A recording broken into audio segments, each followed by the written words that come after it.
I want to go right to South Carolina. The son of Strom Thurmond was beaten by a black guy.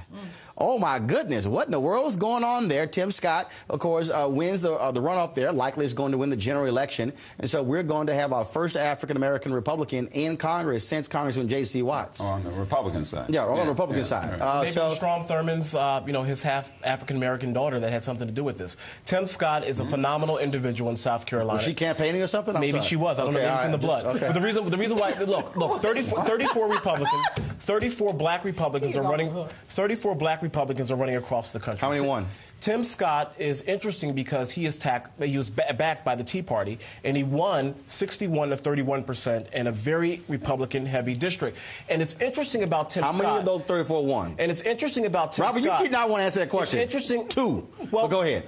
But again, this is a conversation we've been having for a long time. Right. 2 out of 34. The fact of the matter is that they're running, which is a good thing. You got to walk before you can run.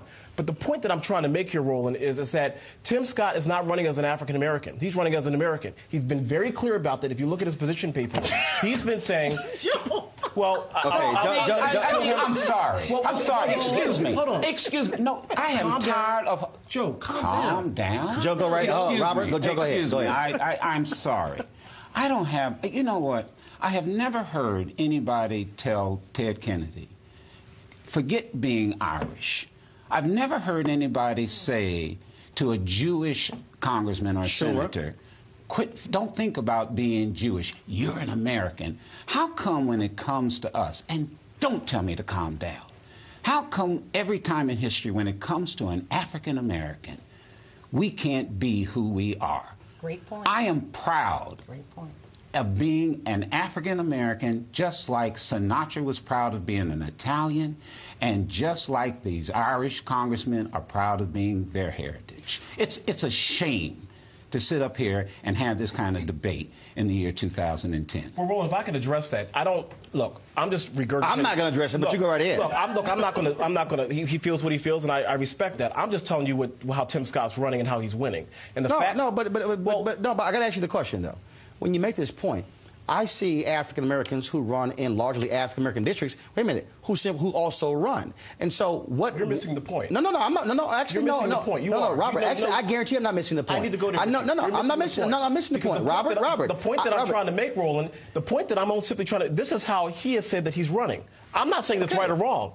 I'm not a spokesperson for Tim Scott. I'm not saying that he should be running against his African-American heritage. But I think Joe's criticism could be not targeted to him as well. The point there is, yes, you're African-American and you're running. Okay, gotcha. But this whole notion he's not running as an African-American, first of all, he is an African-American. Of course he is. But also, though, he was running in a primary. So now he has to appeal in the general election. No, he doesn't. Actually, in this race, he doesn't. Because he's already won. He's in. He's going to win. So you're missing my point. No, he'll win. But I do understand Joe's point, and that is oftentimes, and look, and it's no different when you have black folks, frankly, who on mainstream television, when you folks begin to say, hey, no, don't be ethnic.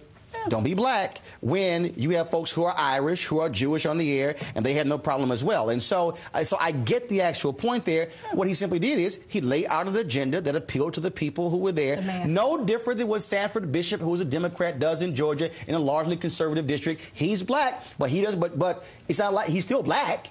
I don't see what the problem there is by saying he's running black. If I were in his district, I wouldn't vote for him because he's black, is what I think you're saying. And I wouldn't vote against him because he's black, which some people might. But what I will vote against if I were in this district is because Republicans right now are not doing anything for the unemployed. They're not doing anything except making excuses for BP, Joe Barton. So that's why I wouldn't. Your point is policy. April. My point is policy. But what I take exception with about 20 seconds. Okay, here's what I want to go to real fast. The fact who are we? I want to bring it back to something that the White House is saying. President Obama happened to be a black man who was running for president. Now he has embraced it as president. But one thing that will always follow this president is politics and race. Any black candidate, it will be politics and race. Anything that they do will be viewed in that prism at the same time. And you must know that. And Bill, I'm going to give Bill the final comment. The reality also, although I hear that what Robert said, the reality is the National Republican Party, they were happy to see the black guy running, and they have been trumpeting the fact that he's an African American. So he might not be running as a black guy, But they're happy he's running as a black guy. But they're happy with the numbers. They tout the numbers. I get emails about the number of black Republicans who are running. I mean, they've been trying for years to get more and more black Republicans into the party. So they're pleased at what they have. They're hoping to develop a bench. But in terms of running or not running as a black person, I mean, Archer Davis is a model for that. He didn't run as a black person, see what happened. And you know what? I've never heard anybody tell a woman don't run as a woman. Never. Bottom line is you run as who you are.